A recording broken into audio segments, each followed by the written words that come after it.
ঠাকুরকে ডাকি আর বলি ভোগ দেবো, মা চলে আসো, কিন্তু ওর মা আসছে না। এই ভালো মা, লক্ষ্মী সোনা, লক্ষ্মী ছেলে, এসব গল্প তো আপনারা অনেক শুনেছেন। আজকে আমি আপনাদেরকে দুটো কলঙ্কিত মা এবং একটা অপদার্থ ছেলের সত্য ঘটনা শেয়ার করব।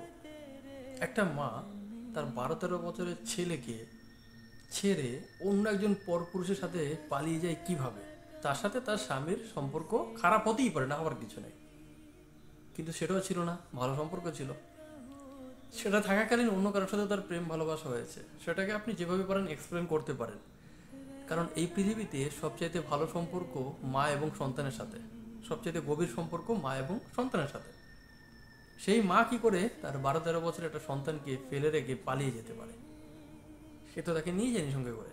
আমি ওই বিষয়ে যাচ্ছি না যে সেই মহিলা তার স্বামীকে ছেড়ে চলে গেছে, সেটা তো পরের বিষয়, কিন্তু তার সন্তানকে কি করে সে ছেড়ে যেতে পারে? কিরকম ন্যারো মাইন্ডের মানসিকতা! এরা মা হওয়ার যোগ্যই না। আমি তো পরিষ্কার মনে করি এরা মা হওয়ার যোগ্যতাই রাখে না। এ তো গেল প্রথম কলঙ্কিত মায়ের গল্প। এবার দ্বিতীয় কলঙ্কিত মায়ের গল্প শুনুন, যিনি তার 4 বছরের সন্তানকে মেরে সুটকেসে করে নিয়ে ঘুরে বেড়াচ্ছেন। কোথায় ফেলা যায়? একটা ট্যাক্সি ভাড়া করে তাতে করে ঘুরে বেড়াচ্ছে, কোন জায়গায় সুটকেসটাকে ফেলবে যেখানে কেউ তাকে ধরতে পারবে না। ইনি আবার আমেরিকায় পড়াশোনা করেছেন, নিজের একটা কোম্পানি আছে যেখানে উনি নিজের সিও। এই মেয়েটি জন্মসূত্রে পশ্চিমবাংলার, থাকে বেঙ্গালুরুতে, আর এই ঘটনাটি ঘটেছে গোয়াতে। सीईओ पद पर कार्यरत है जिसने हैवानियत। ধরা পড়ে গেছে সেদিনকেই যেদিনকে ইনি এই কাণ্ডটা করেছেন।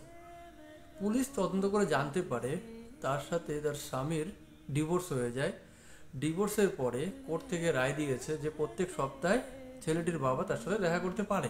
এটা ওই মহিলার পছন্দ ছিল না, কিন্তু কোর্টের রায় মানতে বাধ্য হচ্ছিল। শেষমেশ সে তার ইগোকে স্যাটিসফাই করার জন্য তার সন্তানকেই মেরে দিয়েছে। আমি এটা শিওর, যেহেতু সে এত পয়সার মালিক, সে যেহেতু তার নিজের সন্তানকে মারতে পেরেছে, প্রথমে নিশ্চয়ই চেষ্টাও করেছে তার স্বামীকে মারার জন্য, পারেনি, বাধ্য হয়ে সন্তানকে মেরেছে, যাতে একে অপরের সাথে দেখা সাক্ষাৎ না করতে পারে, একে অপরের যেন সম্পর্ক না থাকে।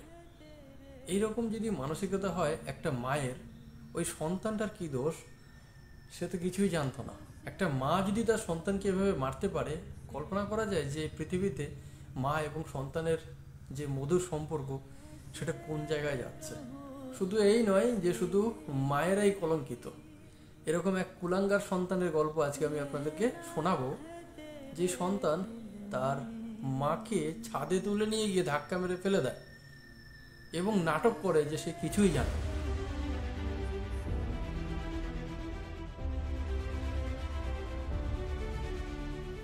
পুলিশ যখন এই ঘটনার তদন্ত করতে যায় তখন জানতে পারে যে ওই ভদ্র মহিলার ব্রেন স্ট্রোক হয়েছিল।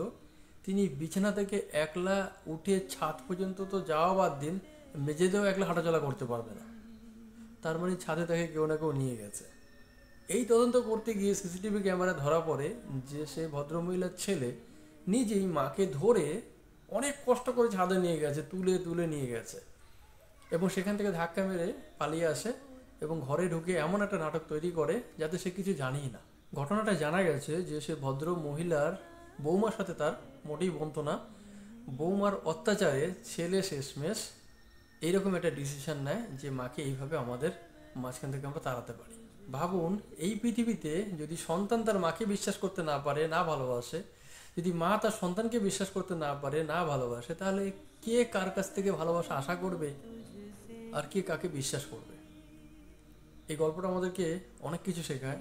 আমাদের যে আত্মার সম্পর্ক যেখানে, সেখানে কোথাও চিড় ধরছে। যত দিন যাচ্ছে এই ধরনের ঘটনা আমাদের সামনে ভুরি ভুরি আসছে, আর আগে যত দিন আসবে তত কিন্তু এই ঘটনা আমাদের সামনে আরও আসতে চলেছে। আমরা বাইরের দিকে সব ঠিকঠাক রাখতে গিয়ে আমাদের ভেতর থেকে আমাদের সব পুরো ফাঁকা হয়ে যাচ্ছে। এগুলো আমরা কখনো কল্পনা করিনি যে মা আর সন্তানের মধ্যে এরকম সম্পর্ক হতে পারে। আমরা তো 3টে মানুষের গল্প বললাম, এরকম কত লাখ লাখ মানুষ এই পৃথিবীতে ভর্তি হয়ে আছে, কল্পনা করা যায় না। আজকালকার দিনে যদি মা বাবা তার সন্তানকে ভরসা না করে, একজন সন্তান যদি তার মা বাবাকে ভরসা না করে, তো কাকে করবে ভাই? আমরা জানি না কেন আস্তে আস্তে এত কাছের সম্পর্কগুলোকে দূরের করে ফেলছি, এত কাছের মানুষগুলোকে ভালোবাসতে পারছি না। তারা আমাদের এত দূরের কি করে হয়ে যাচ্ছে? আশা করছি এই গল্প থেকে আমরা অনেক কিছু শিখতে পারবো। যদি ভিডিওটা ভালো লাগে অবশ্যই ভিডিওটা শেয়ার করবেন। ভালো থাকবে সবাই। कैसे मैं कहूँ तुझसे